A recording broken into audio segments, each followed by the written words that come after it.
Et sur fond de forum économique de Davos bien connu, il y a eu cette lettre ouverte qui a été adressée aux dirigeants du monde entier, qui étaient présents pour partie en Suisse, avec cette idée de taxer les plus riches. Bonjour Laurie. Bonjour David. Bon, jusqu'ici rien de surprenant, sauf qu'elle a été écrite, cette lettre, par des millionnaires, par des milliardaires, les riches qui demandent plus de taxes.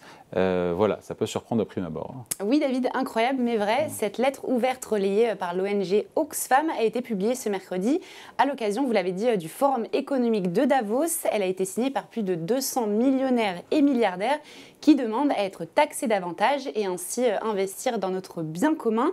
Et voici ce qu'on peut lire dans cette lettre. Vous, nos représentants mondiaux, vous devez nous taxer et vous devez commencer maintenant. Donc le message est clair. Qui sont les signataires de cette, pas pétition, mais de cette lettre? Eh bien, ces millionnaires et milliardaires proviennent de 13 pays différents. Parmi eux, il y a une large majorité de Britanniques et d'Américains et seulement 2 Français.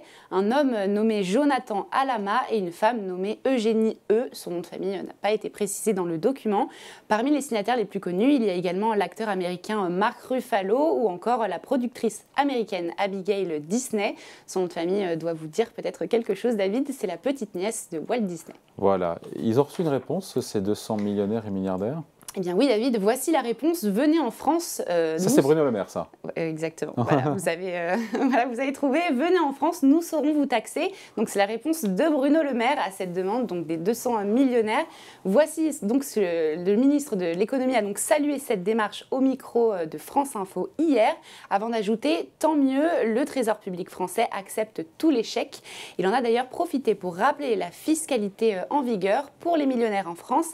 L'impôt marginal sur le revenu est à 45% sur la dernière tranche, la CSG à 9% et la surtaxe sur les salaires à 4%. Donc les signataires seront heureux d'apprendre qu'en venant en France, ils seront parmi les plus taxés du monde. Voilà, c'est ce qu'a dit le ministre de l'économie hier sur France Info.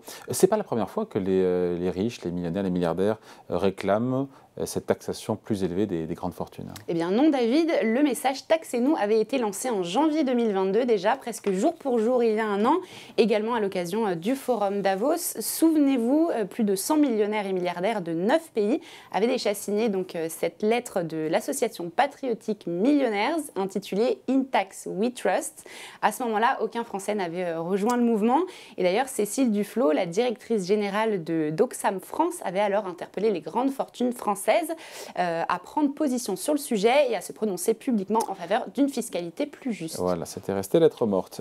Puisqu'on parle d'Oxfam, tiens, Laurie, l'ONG qui a sorti un rapport qui nous dit que les riches sont toujours plus riches. En gros, c'est ça en substance le message de ce rapport. Eh bien oui David, comme chaque année, l'ONG Oxfam a publié ce lundi son rapport sur les inégalités.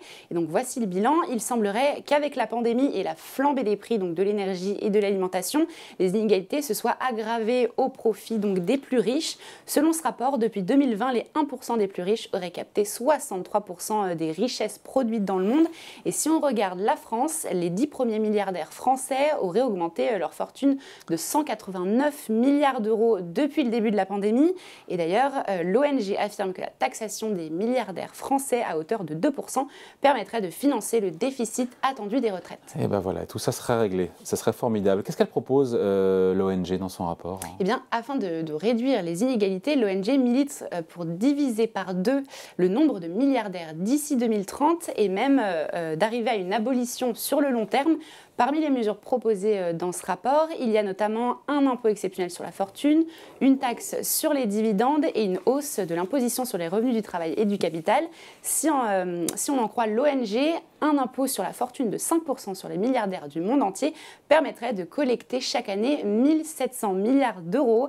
Et attention, cela permettrait de sortir 2 milliards de personnes de la pauvreté et financer un plan mondial d'éradication de la faim.